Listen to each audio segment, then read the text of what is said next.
Africans' immigration to Canada comprises citizens of countries in Africa who emigrated to Canada, as well as their descendants.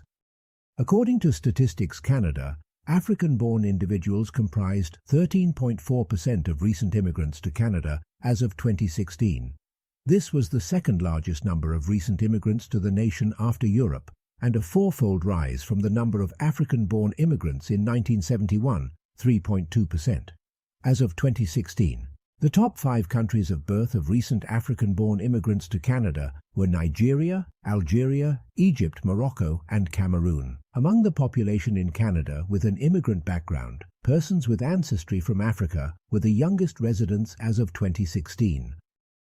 Many immigrants from French-speaking African countries have settled in Quebec. Most were from Côte d'Ivoire, Congo-Kinshasa, and Senegal, as well as Algeria. As you might have guessed, the numbers has drastically gone up. Since 2016, Nigerians are now statistically the most populated and successful Africans in Canada. At this point, you would be wondering, why would a country that accepts foreigners be of possible threat to their safety? This possible threat is called euthanasia. Euthanasia is the painless killing of a patient suffering from an incurable and painful disease or in an irreversible coma.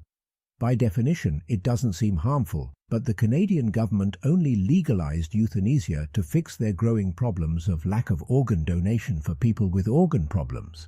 This opened doors to people exploiting these laws and promoting illegal human organ harvesting to sell to the medical industry for financial returns.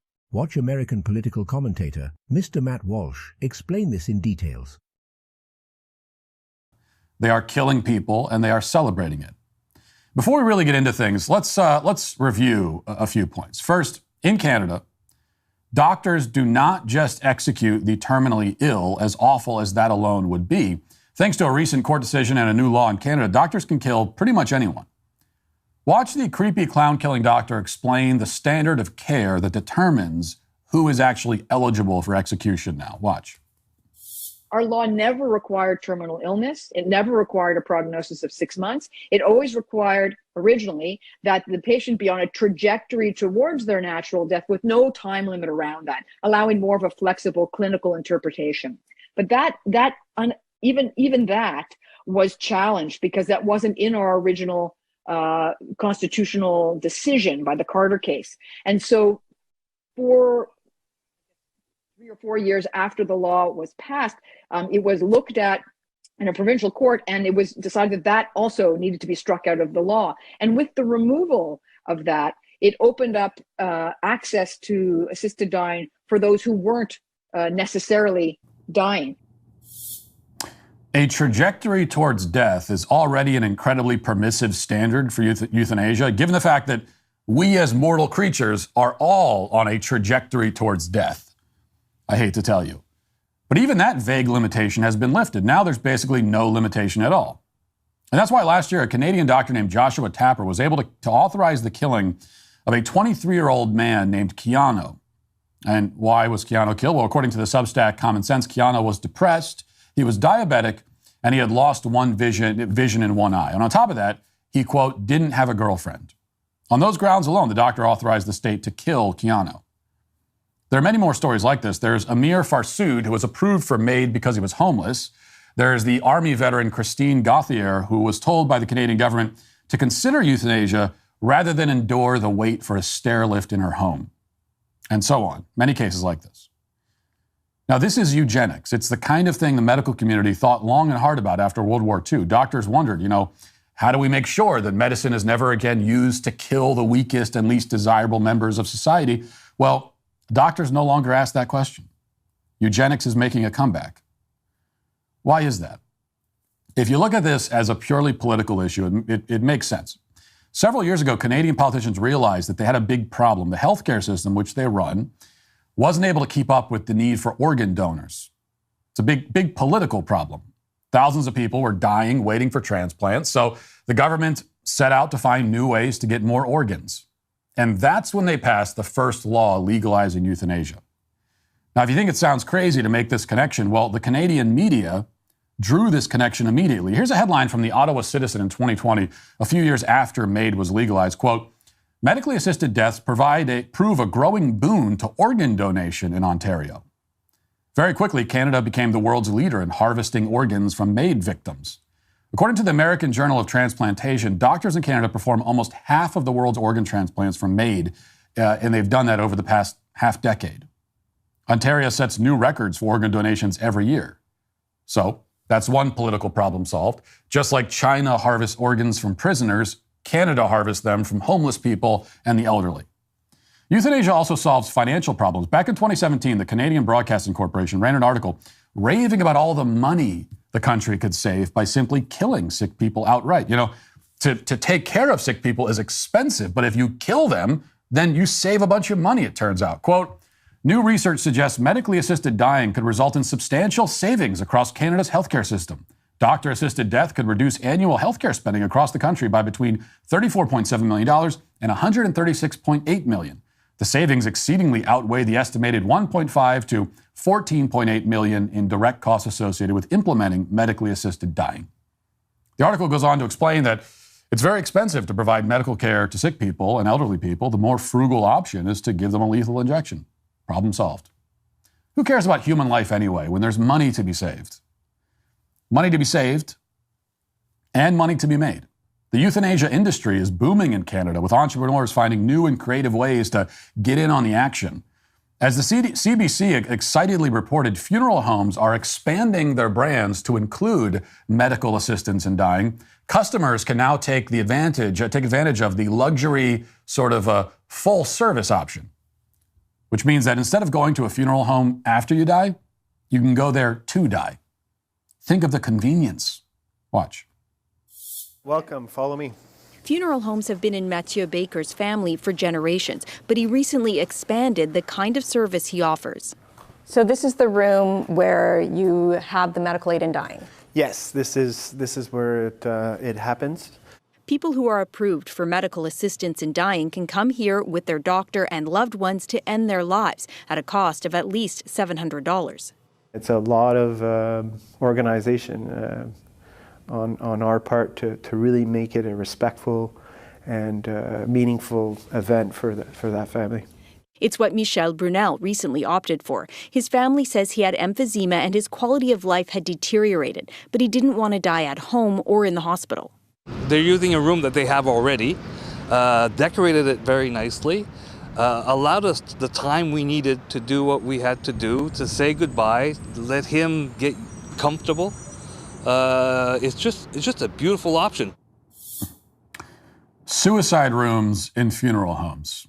I mean, this is real. This is actually happening right now.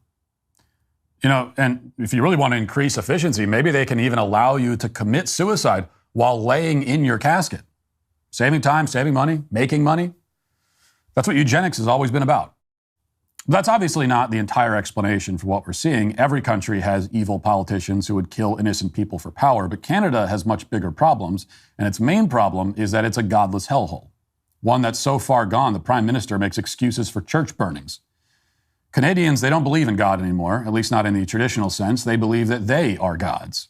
They think that they can change their sex just by wishing for it. God doesn't choose whether you're male or female. You get to choose it, and you could change your sex in literally an instant. That's what they seriously believe. It's what everyone on the left believes. So it's only natural that a society like that would gradually assume more godlike powers, including the power to decide who dies and when they die. And just like with gender ideology, MAID is becoming a social media cult in Canada. Kids with obvious mental problems are posting TikToks with captions like, "Things my parents have had to come to terms with, their child choosing medical assistance in dying." Now, if we put the picture up on the screen and you just take a look at this person, your first reaction is that, you know, if you're a sane human being, your first reaction is that whoever that is, some sort of mental health intervention is obviously necessary for this person. But very quickly, that's becoming the minority position. Notice the 26,000 likes on that post. Okay, this is a young girl talking about how she's going to kill herself, and 26,000 people liked it. By the way, that girl who just yesterday set her TikTok account to private has posted many times about her intention to take advantage of the MAID program. She says that she has a chronic medical condition, note, not terminal, but chronic, And she also says that she has 3, quote, incurable personality disorders. So to be clear, doctors are going to kill this girl because, in part, her personality is disordered. There's many more social media posts like that. Here's a video of a woman celebrating that a physician is about to kill her grandmother. Watch.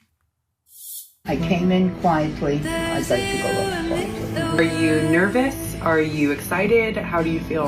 Looking forward. Just putting an end to being dependent, no control. So as the day approaches, is it something you're thinking about every day? Or no. Just it's going to happen when it happens? Yeah. When I'll be ready, I'll know. Are you excited, Grandma, about your suicide? That was the question. And this is about as dark as it gets. And once again, these are not one-off videos. Millions of people support this, and not just on social media. More than 25% of Canadians in a poll now believe that the homeless and the poor should be able to access MAID. Nearly half of respondents think mental illness should be a justification for euthanasia. And that's about to be law in Canada. It's expected to be implemented in 1 year. NPR would like to see that happen. They just ran a segment on someone named John Scully who wants to die because of his mental illness. Listen. The expansion of medical assistance in dying to people with mental illness has been delayed by Canada's Parliament for another year. The country already allows medically assisted death for some incurable illnesses, but as Emma Jacobs reports, mental health conditions are still up for debate. Please note, this story does include discussion of suicide. For John Scully, life has literally become a living nightmare. When I wake up, I go, oh, God, I've got to stop it. I've got to stop it. I must find a way to stop it. Scully lives in Toronto. He was diagnosed with depression more than 30 years ago and suffers from work-related PTSD and anxiety. He says he has terrible, vivid nightmares. There is no way to stop it. And because of that, I'm also permanently sleep deprived. He has been watching the progress of the expansion of medical assistance in dying, known by its acronym MAID, very closely. I actually physically got the paperwork for MAID. I have it right here. Canada's Medical Assistance in Dying program was made legally available to some adults with terminal illness in 2016. In 2021, it was expanded to include those suffering with serious and chronic physical conditions. But for many, the plan to extend this to those suffering with solely mental illness raised concerns. We don't have very good ways of defining incurability for mental health problems. Did you catch that? So they just need to figure out which mental illnesses are incurable. And once they figure that out, then they'll know which ones should be cured with suicide. This will be a reality soon enough. Suicide offered as a treatment for mental illness. Now, it used to be that you would go to a therapist to help you not kill yourself. In Canada, very soon, it may work the other way. And when you consider that 20% of adults supposedly have a mental illness, according to the people who are in charge of determining these things anyway, you begin to see how bleak this picture really is. If mental illness is a legitimate reason to execute somebody, then pretty soon we're all going to be eligible. This video is not made with the intent to demonize Canada, but to enlighten Africans currently on a journey to relocating to Canada, creating awareness on the growing industry of malicious people that pose as travel agents willing to help millions of Africans seeking immigration to Canada, on the dangers of falling into the hands of people that exploit Canada's euthanasia laws to illegally harvest foreigners' organs and sell to a large market of people seeking organ transplant in Canada.